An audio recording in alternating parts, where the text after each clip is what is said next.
Welcome back to the channel, everybody. These are my March Madness predictions. Who I think will win it all, we'll get to that in the end, but I think the true contenders, obviously Duke, Houston, Florida, Auburn. I know they're ranked the number one seed, but they were struggling late. They lost, I believe, 3 out of their last 4 games. And out of those 3, I think Duke and Florida have the best opportunity to win. But we'll get to that later at the end of this video. Teams that I think could be on upset alert. I think Tennessee and Alabama are the 2 seeds with the highest chance of losing. We'll get to an upset that I think will happen in just a little bit.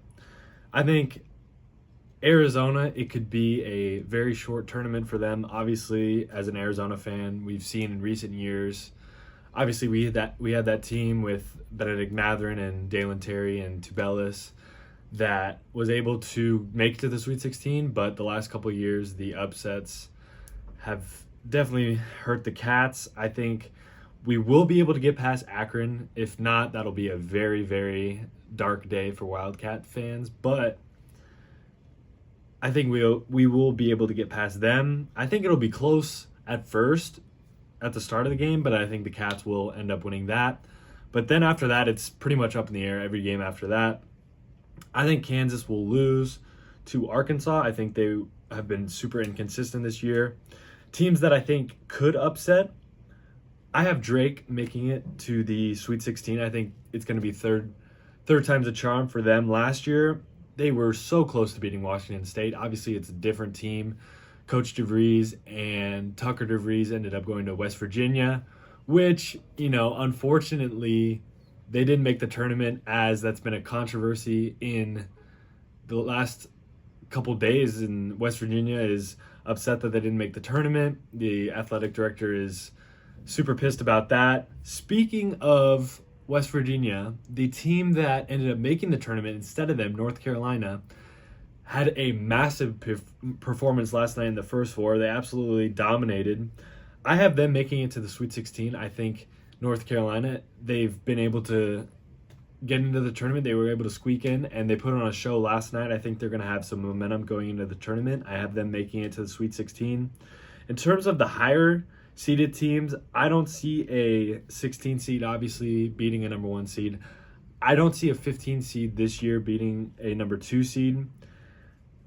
But I could see some trouble for the number 1 seeds. I could see UConn being a stealthy 8 seed. I could see them causing some trouble for them, and Gonzaga are 8 seeds that need to be on everybody's radar. I think Gonzaga has a little bit of a better chance to beat. I think they would play Florida, and then UConn would play Florida, and then Gonzaga would play Houston. I think either one of those, it could happen. Will I predict that it's going to happen? I don't think so, but it's a possibility. Now, looking at some more upsets that I think could happen, it's funny to me how with the 12 and 5 seed games, obviously 8-9's a toss-up and 7-10's pretty much a toss-up as well. And the 6-11, it just depends. But the 5 and 12, it's funny how Colorado State comes in as a 12 seed, but they're favored over Memphis. I think that's just crazy. I think the odds have tilted a little bit in Colorado State's favor, that I would even go and bet on Memphis to at least cover. Another upset, I think Yale. I think they will beat Texas A&M. I can even see Yale go into the Sweet 16 as a Ivy League team. We see it every year with these Ivy League schools. They play just great style of basketball. I think the key aspect for that game is rebounds. I think rebounds and Texas A&M's lack of shooting could propel Yale to the next round.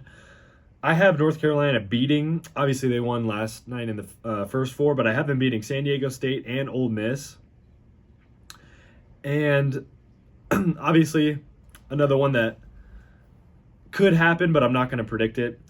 UC San Diego against Michigan, I think that's one to keep an eye on. And obviously, it'll be interesting to see how Iowa State comes out of the gate without their star player, Gilbert. Keyshawn Gilbert, I think is his name. Lipscomb, we'll see how that'll come into effect. Some of the best games to watch for this weekend, I think Missouri Drake will be great. Obviously, me being in Iowa and going to a game last year, you can check out that video up here, but me and my buddies were able to sit courtside, so Drake has a special place in my heart. I'm hoping them the best. As I mentioned, I think Arizona-Akron will be a great first half of basketball. I think it'll be close. I could even see Akron having the lead at halftime, but I think Arizona will end up running away with it. And then looking at the next matchup, I think Arizona-Oregon would be a great game. Obviously, two former Pac-12 teams could line up there. I think BYU-Wisconsin in the second round is going to be a great matchup. BYU is one of the hottest teams in the country. Obviously, Wisconsin coming off that Big Ten. They played in the Big Ten championship. One of the games that I think could be close early, but the higher seeded team or the higher seeded team will end up winning. I think High Point Purdue will be close, but then Purdue will end up winning that. And then obviously, I think UNC and Iowa State in the second round will be a great game. I have North Carolina winning that. And earlier in the week, I really liked Florida. I like what I had seen from them in the tournament. Obviously, they went on an unbelievable run. But as the week's gone on, I did like them as a favorite. But now, my favorite has changed. And we'll get to that in just a little bit. But I have some final predictions for how the rest of this bracket will shape out. Obviously, as I mentioned, North Carolina, I think will make the Sweet 16, as will Yale and Drake. We will have the battle of the great coaches in John Calipari for Arkansas and Rick Pitino for St. John's. I think Pitino and St. John's will take that in the second round and advance to the Sweet 16. I think Arizona will play Duke potentially in the Sweet 16 if they can squeak past Oregon. But if they do, I think obviously we saw Arizona and Duke match up earlier in the season. A lot's happened since then. But I think if Arizona plays Duke, that'll be the closest margin of victory for Duke. That'll go all the way until the national title game, which I think they will end up winning. And my ultimate upset of the tournament this year, I think number 7 seed St. Mary's will beat Alabama to make it to the Sweet 16. I think Bama will go down. I think obviously the SEC this year has been a very dominant conference, if not the best conference in college basketball. But I think as the tournament loves to have games slow down, I think these SEC teams will struggle playing a half-court style game of basketball, and I think we'll see a lot of SEC teams go down early. That's kind of why I changed my thoughts on Florida. I think the SEC is going to struggle a little bit in this tournament. Final prediction, the Final Four, I have Michigan State, Florida, Duke, and Houston. I have 3 number 1 seeds in my Final Four. I think just the upper echelon, the tiers are just different, and the talent and the style of play.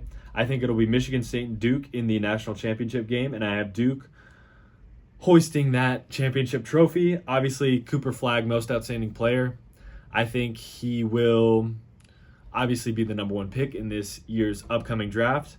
But those are some predictions for March Madness this year. Let me know who you have winning it all. Let me know who you have upsetting in the first round, second round. Let me know your thoughts. As always, thanks for watching, and we will have more content coming this week. Each day I want to do reactions on the games, and we'll have more content coming. But thanks for watching.